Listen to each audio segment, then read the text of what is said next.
I'm Nora, 32 female. I live and breathe the same 400 acres my great-great-grandfather bought after the Civil War. I'm a farmer, not by choice, but by calling. The scent of overturned earth after a spring rain is more familiar to me than any perfume. This land was my promised inheritance, the bedrock of my entire existence, until my own mother and brother decided my life's work was nothing more than a bargaining chip. This is the story of how they tried to rip my future out from under me, and how a forgotten promise, written in faded ink over a century ago, became my only weapon for justice. Before this story unfolds, I'd love to connect with you. Please let me know in the comments where you're watching from and what time it is in your corner of the world. It's amazing to see how far these stories can travel. Some people have childhood memories of playgrounds and shopping malls.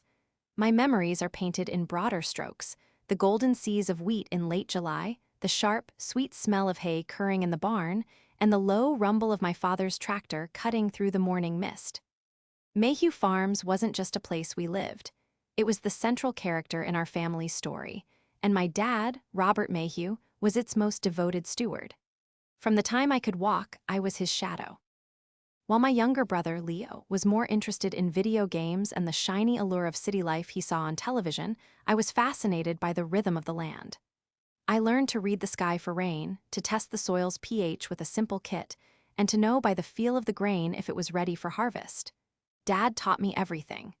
"This land has a memory, Nora," he'd say, his hands deep in the dark soil. "It remembers who takes care of it, and one day it'll be yours to care for." This wasn't just a casual remark. It was a promise, repeated so often it became an unshakable truth. It was there on my 16th birthday when he gave me my own small plot to manage. It was there when I graduated with a degree in agricultural science, turning down a corporate research job to come straight back home. It was there in the quiet moments after my college graduation, when we sat on the porch and he laid out his plans for the transition, for the day he'd hand me the keys to the whole operation. Leo was part of these conversations, not as a participant, but as a spectator. He'd already made his escape. He went to business school, got a swanky apartment in the city 3 hours away, and quickly climbed the ladder in real estate development. He traded fields of corn for towers of concrete and glass. On his rare visits home, he'd walk around the farm with a kind of detached amusement, like a tourist visiting a quaint historical village. He'd clap me on the back and say things like, "Still playing in the dirt, sis? Don't you ever get bored?" He didn't understand. He couldn't. For him, the farm was a backward, dusty relic. For me, it was everything. My mother, Diane, was caught in the middle. She loved the farm in her own way, mostly for the beautiful home and the peaceful life it provided. But she never shared Dad's passion for the work itself.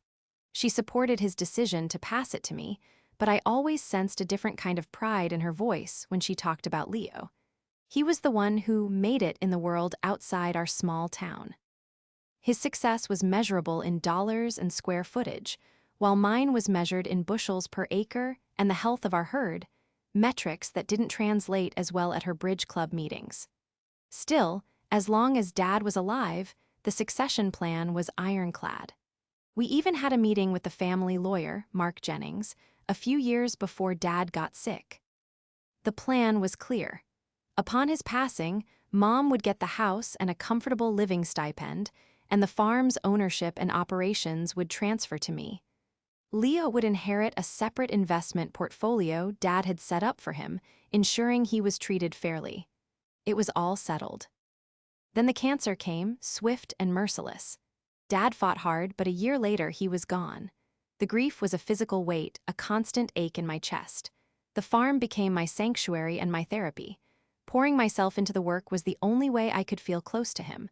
I ran the farm through that first year alone, handling the planting, the harvest, and the books just as he'd taught me. Mom seemed to drift, lost in her own sorrow. She became quieter, more withdrawn.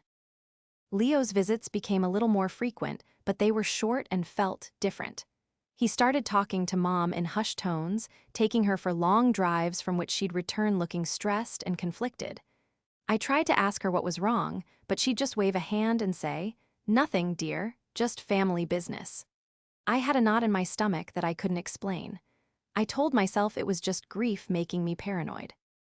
I was managing the farm, the promise was in place, and everything, despite the gaping hole Dad left. T was on track.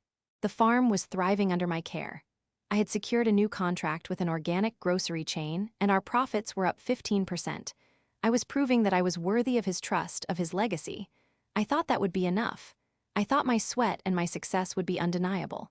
I was so wrong. The brother I thought was just disinterested was actually calculating, and the mother I thought was just grieving was being turned against me, one poisonous whisper at a time. The promise that had shaped my entire life was about to be broken with a simple stroke of a pen. The day my world fell apart started like any other. I was up before dawn, checking on a newborn calf, the cool morning air a familiar comfort. I spent the morning repairing a section of fencing on the north pasture, my hands calloused and capable, my mind focused on the endless list of chores that kept the farm breathing. When I came back to the house for lunch, covered in dirt and sweat, I found my mother sitting at the kitchen table, her hands clasped so tightly her knuckles were white. Across from her sat Leo, dressed in a crisp, tailored suit that looked ridiculously out of place in our rustic farmhouse kitchen. He had a sleek leather briefcase on the floor beside him and an unnervingly calm smile on his face. The air in the room was thick with a tension that had nothing to do with the weather. "Nora, honey, sit down," Mom said, her voice thin and strained. "Leo and I need to talk to you about something." I pulled out a chair, a cold dread creeping up my spine. Leo slid a set of glossy documents across the table. The top page was a formal-looking title transfer agreement. My eyes scanned the text, but the legal jargon swam before my eyes. I didn't need to read it. I knew. "What is this?" I asked, my voice barely a whisper. Leo leaned forward, his smile widening into something predatory. "It's the new plan for the farm, sis. Mom and I have been talking, and we've decided it's for the best." "The best for who?" I shot back, my eyes flicking to my mother, pleading with her to make it make sense. She wouldn't meet my gaze. She just stared at her hands on the table. "For the family," Leo said smoothly. "Look, Nora, you've done a great job keeping things afloat, really. But this is a multi-million-dollar asset. It needs to be managed properly, as an investment. Mom has agreed to sign the farm over to me. I'll manage the portfolio from the city. We'll lease out the land to a corporate farming conglomerate. It's a much more stable, passive income for Mom. And you," he added, as if it were a generous afterthought, "can stay on in the house as long as you need to get back on your feet." Get back on my feet? I was standing on the only ground I had ever known. The words hit me like a physical blow. I felt the air leave my lungs. "Stay on? What are you talking about? This is my farm. This is my life's work. Dad promised it to me." I finally looked at my mother, my voice cracking. "Mom, tell me this is a joke. Tell me you didn't." She finally looked up, and her eyes were filled with a confusing mix of guilt and defensive justification. "Nora, your father was a wonderful man, but he was sentimental," she said, her voice wavering. "He didn't think like a businessman. Leo has shown me the numbers. The farm it's unpredictable. A bad harvest, a drought, we could lose everything. This is safer. Leo knows how to handle these things." The betrayal was so profound, so complete, that for a moment I couldn't even speak. It wasn't just about the land. It was about them erasing my father's deepest wish, erasing my entire identity. They were telling me that my sweat, my knowledge, my love for this place, it was all worthless compared to Leo's spreadsheets and city slicker charm. "He poisoned you against me," I said, my voice low and shaking with rage. "He came here while I was working my fingers to the bone and filled your head with lies about risk and profit. This isn't an asset, Leo. It's our home. It's Dad's legacy." "Dad's legacy is providing for his family," Leo retorted, his calm facade finally cracking. "And leasing this land to AgriCorp will provide a hell of a lot more than you can, playing with your organic vegetables. Be realistic, Nora, you're a farmhand." "I'm a developer. Who do you think can make this land more valuable?" The cruelty of his words was breathtaking. He saw me as nothing more than an employee on my own land. The argument escalated, my pleas and furious accusations crashing against their wall of cold, practiced logic. It was 2 against 1. Mom had already made her decision, convinced by Leo's siren song of financial security and freedom from the burdens of farm life. In her grief, she had clung to the son who offered easy answers, not the daughter who represented the hard work and legacy of the man she'd lost. Finally, I stood up, my chair scraping harshly against the floor. "You've already signed it, Haven." "Do you?" I asked Mom, the question hanging in the air like a death sentence. She nodded silently, a single tear rolling down her cheek. "I'm sorry, Nora, I truly think this is for the best." I looked from her tear-streaked face to Leo's triumphant smirk, and I felt something inside me break. It was the sound of a promise shattering into a million pieces. I walked out of the house without another word, the screen door slamming behind me. I didn't know where I was going. I just walked, my boots carrying me past the barn, past the fields I had just plowed, the land that was no longer mine. They hadn't just taken my inheritance. They had taken my past, my present, and my future with a single, treacherous stroke of a pen. The next few weeks were a blur of hollowed-out grief. It was a peculiar kind of mourning, different from when Dad died. This was the death of a future, the death of trust. I moved through my days like a ghost on my own farm. I still woke up early, still tended to the animals, still walked the fields. The rhythm of the work was the only thing that kept me from completely shattering. But now, every action was tainted. Every fence I mended, every row I weeded, felt like I was just polishing a jewel for the thief who had stolen it. Leo didn't waste any time. Representatives from AgriCorp, a massive agricultural conglomerate, arrived to survey the land.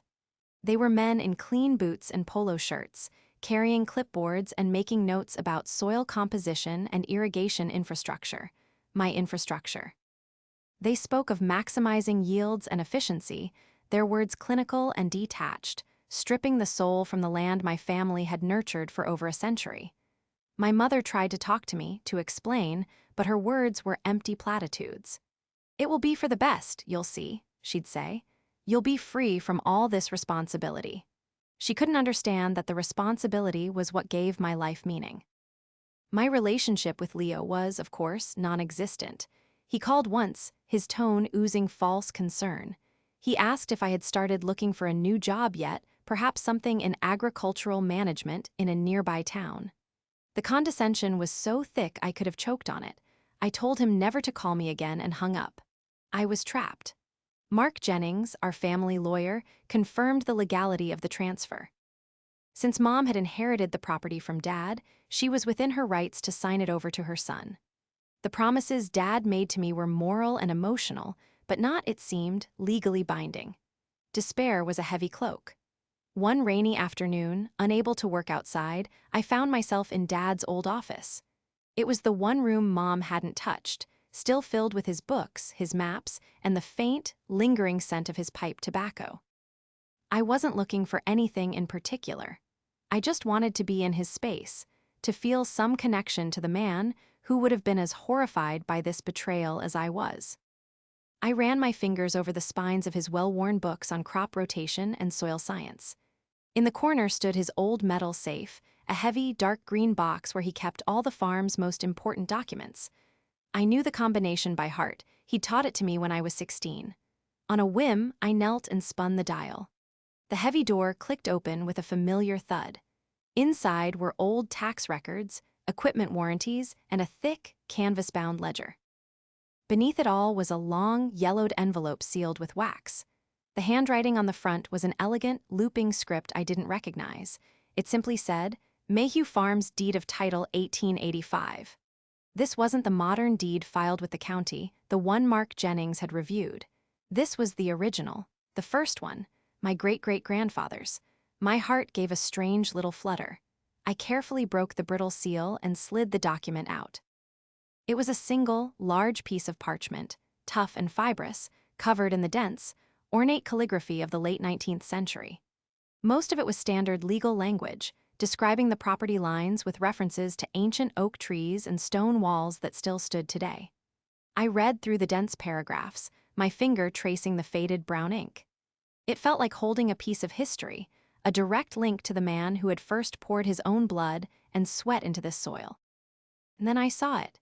Near the bottom, just above the signatures and the official county seal, was a small, handwritten addendum. The ink was slightly different, a little darker, as if added by the county registrar himself as a condition of the sale. It was a single, tightly written sentence. The archaic language was difficult to decipher, full of heretofores and whereupons, but I could make out a few key words: title held by a direct descendant, and primary residence upon said land. And for no less than 10 months of the calendar year. I read it again, and again. A surge of adrenaline shot through me, so powerful it made my hands tremble. It was a covenant, a condition attached to the very ownership of the land. It wasn't just a piece of paper, it was a ghost. A ghost from the past, a whisper from my great-great-grandfather, reaching across time. Could this be real? Could a clause written over 130 years ago still have power today? Was it possible that Leo, with his city penthouse and his corner office, was legally barred from owning this farm? I had no idea if it was a legal long shot or a legitimate loophole.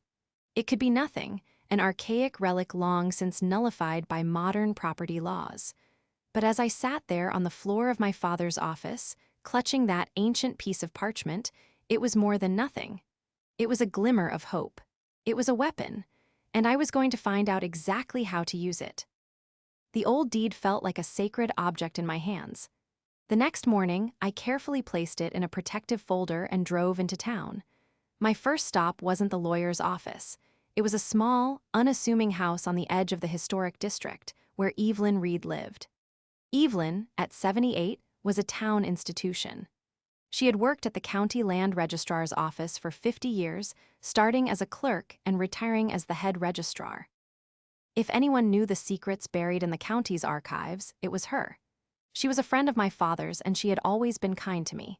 I found her tending her rose bushes, her hands, though wrinkled, moving with a practiced and gentle precision. I explained the situation, my voice tight with a mixture of desperation and excitement. She listened intently, her sharp blue eyes never leaving my face. When I finished, I handed her the deed.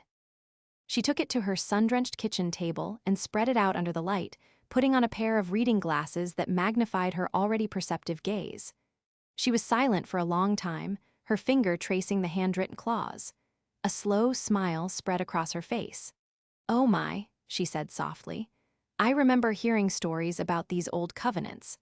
Old Man Hemlock, the first registrar in this county, was a fierce believer in protecting farmland from speculators.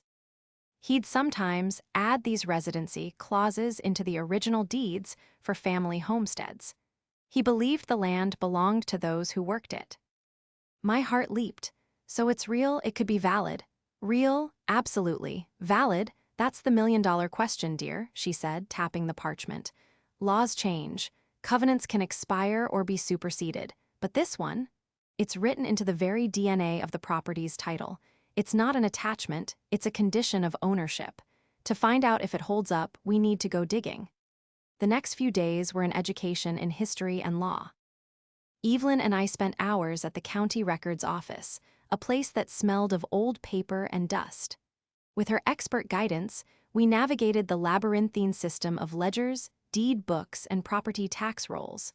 She showed me how to trace the chain of title, following the farm's ownership from my great-great-grandfather, to my great-grandfather, to my grandfather, and finally to my father.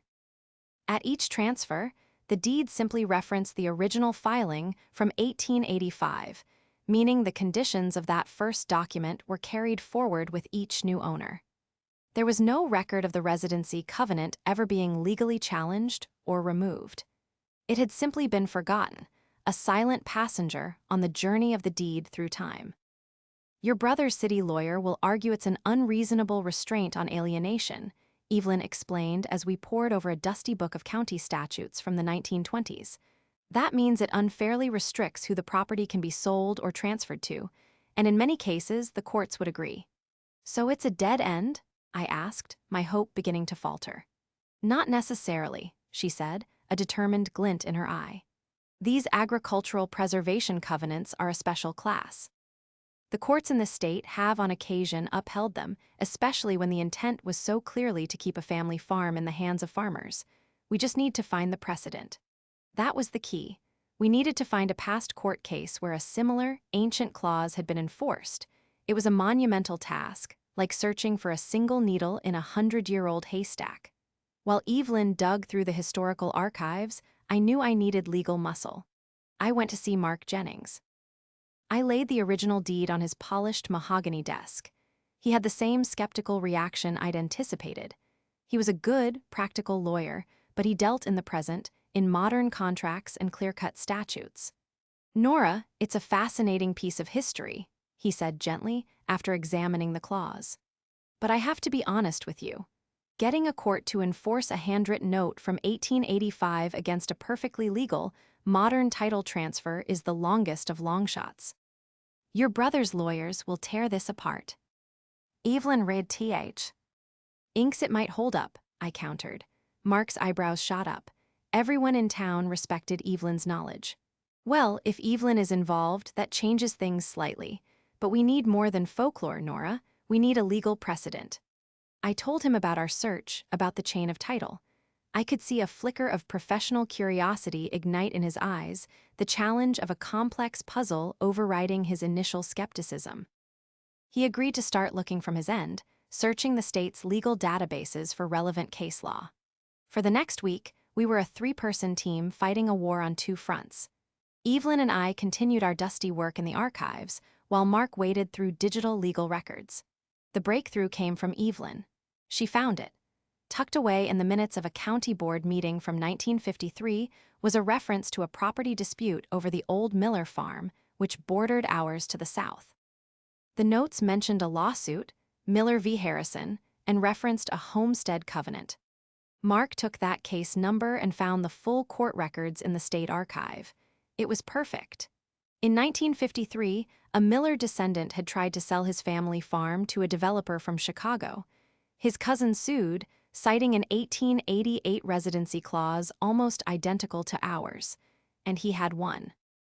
The state Supreme Court, in its final ruling, had affirmed the decision, stating that such covenants, when clearly intended to preserve the agricultural nature of a homestead, were in the public interest and were therefore enforceable.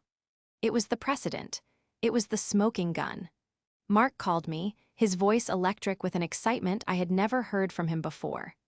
"Nora," he said, "I think we've got him. I think we can win this." Holding that court ruling in my hand, I felt the ground beneath my feet solidify for the first time in weeks. I wasn't a ghost on my own farm anymore. I was a fighter, armed with dust, parchment, and the power of precedent. With the Miller v. Harrison precedent in hand, the entire dynamic shifted. We had moved from a desperate, hopeful prayer to a solid legal strategy. Mark Jennings was fully invested now, his lawyerly caution replaced by a focused, competitive energy. We met in his office, the old deed and the court ruling spread out between us, and mapped out our plan of attack. "We're not going to sue them, not yet," Mark explained, leaning back in his chair. "A lawsuit would be long, messy, and expensive. Our first move is to strike at the root of the problem, the title transfer itself. We are going to file a petition with the county registrar to declare the transfer of title to Leo null and void on the grounds that he is an ineligible owner." The strategy was brilliant in its simplicity. We weren't asking a judge to interpret the law. We were asking the registrar, the office responsible for the integrity of land records, to enforce the explicit conditions written on the foundational document of the property. "The transfer to Leo was recorded, but it's conditional," Mark continued. "The title is clouded by this covenant. We will formally present our evidence, the original deed, the unbroken chain of title referencing it, and the Supreme Court precedent, to the current registrar. We will argue that the transfer should never have been recorded in the first place, as it was made to a non-resident." The plan involved several steps. First, Mark would draft the official petition. This required meticulous documentation. I spent 2 days gathering every piece of evidence I could find to prove my lifelong residency and my role as the farm's primary operator. I collected utility bills in my name, tax records listing me as the farm manager, receipts for seed and equipment purchases, and sworn affidavits from neighboring farmers who had worked with me for years. We also had to prove Leo's non-residency, which was trivially easy. We got certified copies of his city apartment lease, his voter registration, and his car registration, all pointing to a life lived 3 hours away. The second step was to formally serve notice to Leo and my mother. This was the part I dreaded, but I knew it was necessary. Mark sent a registered letter via courier to Leo's high-rise office building and another to my mother at the farmhouse. The letter was calm, professional, and utterly devastating. It outlined our legal position, cited the covenant and the precedent, and informed them of the petition we were filing. It concluded by inviting them to a formal meeting at the county registrar's office the following week to discuss the matter and present any opposing evidence. "This will force their hand," Mark said. "Leo's city lawyer will get this and immediately know we're not bluffing. He'll see the Miller v. Harrison case and realize his archaic and unenforceable argument is dead in the water." I felt a tremor of anxiety mixed with a surge of empowerment. For weeks, I had been a victim, reacting to their betrayal. Now, I was on the offensive. I was setting the terms. I was sowing the seeds of justice, and the harvest was going to be a reckoning. The day after the letters were delivered, my mother cornered me in the barn. She was holding the letter, her face pale and her hands shaking. "Nora, what is this? What have you done? Are you suing us?" "I'm not suing you, Mom," I said, my voice even and calm. I refused to be drawn into a shouting match. "I'm defending Dad's legacy and my life's work." "You signed away my home based on bad advice. I'm simply pointing out that, according to the law, the farm can't be owned by someone who doesn't live here." She started to cry, a mixture of fear and anger. "Leo said you couldn't do this. He said his lawyers would handle it. You are tearing this family apart over a piece of dirt." "It's not a piece of dirt, Mom," I replied, my voice hardening. "It's my life. And you and Leo were the ones who tore this family apart when you went behind my back." She saw the resolve in my eyes and knew she couldn't sway me. She turned and walked back to the house, defeated. Leo's reaction came in the form of a phone call 2 days later. It wasn't him. It was his lawyer, a man whose voice was as smooth and cold as polished granite. He tried to intimidate me, talking about filing for sanctions against me for a frivolous claim. I didn't say a word. I just listened, and when he was done with his blustering, I said, "I'll see you and your client on Tuesday at the registrar's office. Have a nice day," and I hung up. I could almost hear his stunned silence through the dead line. He wasn't used to dealing with people who didn't fold under pressure. He and Leo had underestimated me. They saw a simple farm girl, emotional and unsophisticated. They didn't see the woman my father had raised, someone with steel in her spine, who understood that you have to fight for the things that matter. In the days leading up to the meeting, I focused on the farm. I walked the fields every evening, drawing strength from the land itself. This wasn't just a legal battle, it was a fight for my soul. I was fighting for my great-great-grandfather who first broke this soil, for my grandfather who survived the depression on it, and for my father who had entrusted it to me. They thought their modern greed could erase a century of history. They were about to find out how wrong they were.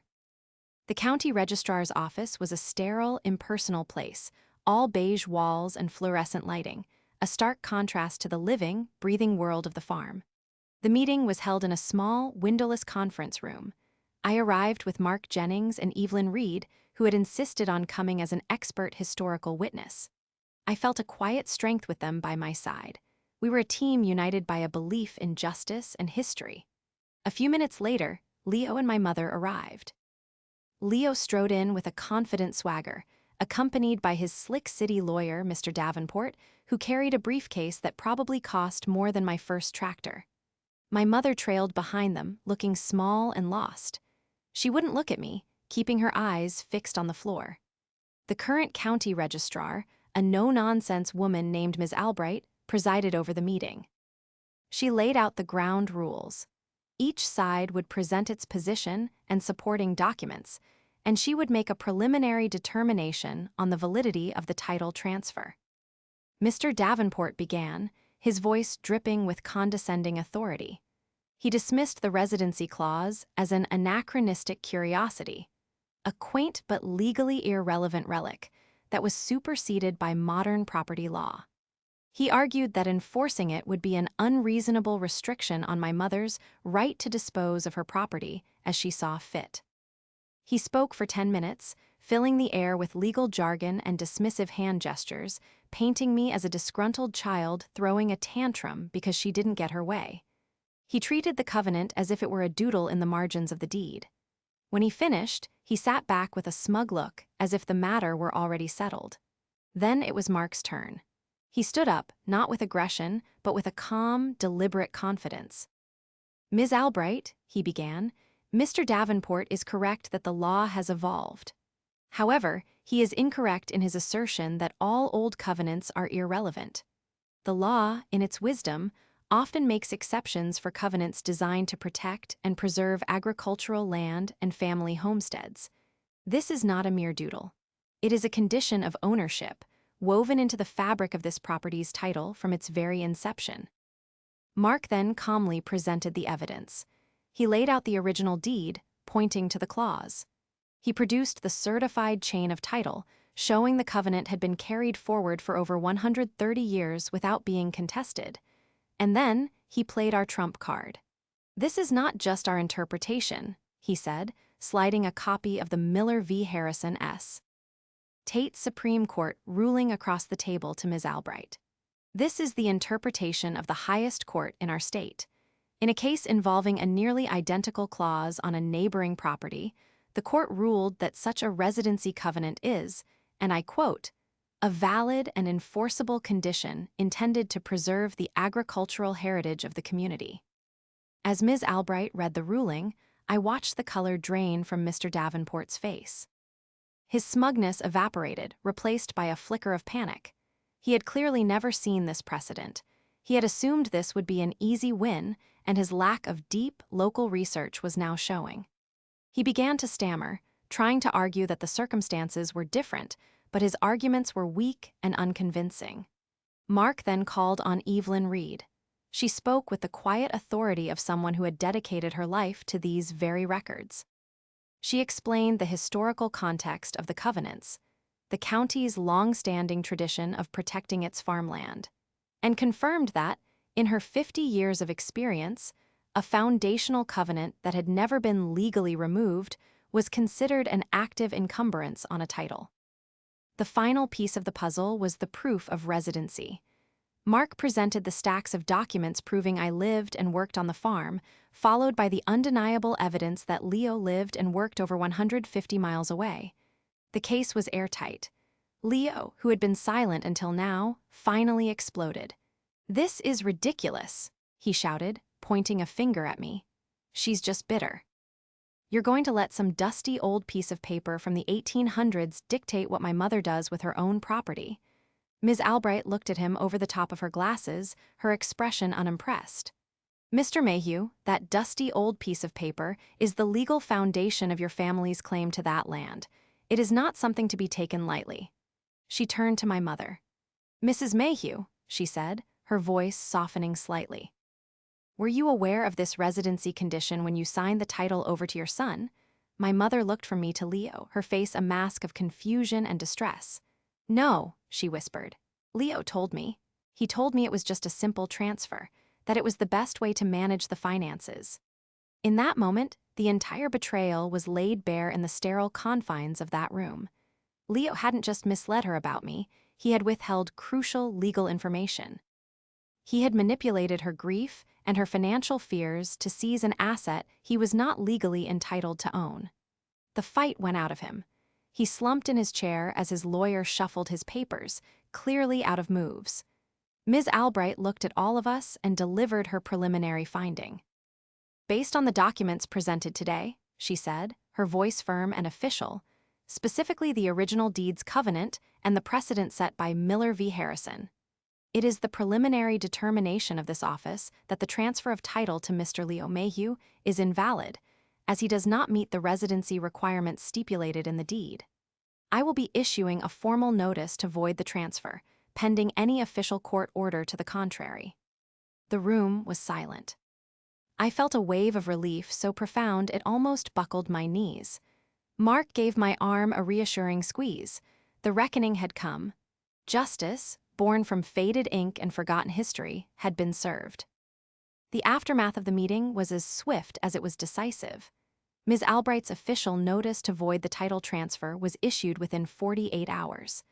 The ownership of Mayhew Farms reverted to my mother, but the legal reality of the situation hung in the air. She could not transfer it to Leo. She could, however, transfer it to me, the only direct descendant who met the residency requirement. Leo's lawyer, Mr. Davenport, advised him against any further legal challenges. Mark had built an ironclad case, and appealing would be a costly and almost certainly futile exercise. Leo's response was a firestorm of rage. He called my mother, screaming at her for being weak, for not fighting harder. He called me and left a string of voicemails filled with threats and bitter accusations, calling me a thief who had stolen his investment. I saved them, then blocked his number.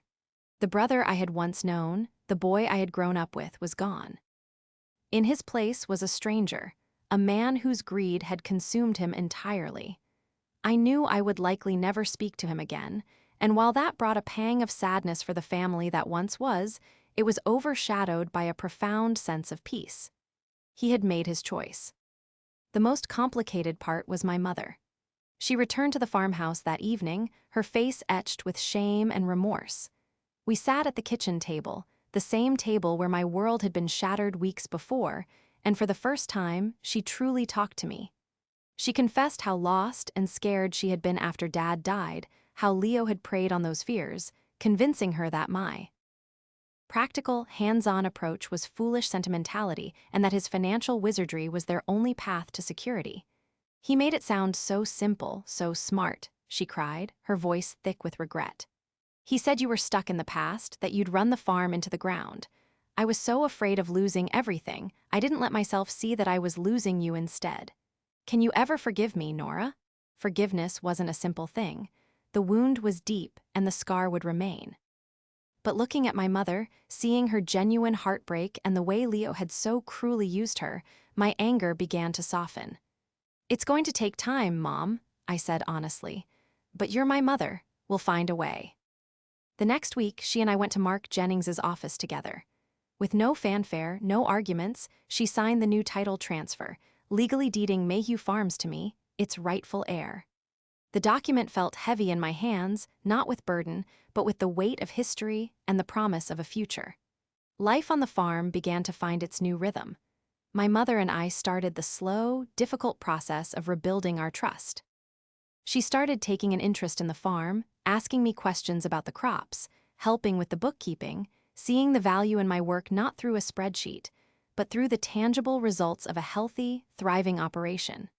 She found a new purpose, not as a silent partner, but as a supportive mother, proud of the legacy I was carrying forward. I implemented the new contract with the organic grocery chain, and our first year's profits exceeded all projections.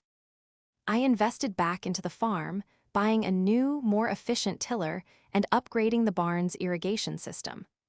I was building on my father's foundation, making it my own, ensuring it would last for generations to come. Sometimes, in the quiet of the evening, I take out the old 1885 deed. I look at that faded, handwritten clause, and I feel a profound connection to my great-great-grandfather, a man I never met. He had the foresight to protect his legacy, to ensure that his land would always belong to someone who loved it, someone with soil in their veins. He couldn't have known that over a century later, his words would reach through time to save his great-great-granddaughter from a modern betrayal. My victory wasn't just about reclaiming land, it was about reclaiming my identity. It was a testament to the fact that some things like family, legacy, and a connection to the earth are more valuable than any dollar amount. My name is Nora Mayhew, and I am a farmer. I am standing on my own land under a wide-open sky, my hands in the rich soil of my birthright. The fight is over, the seeds of justice have been sown, and now it is time for the harvest. My harvest.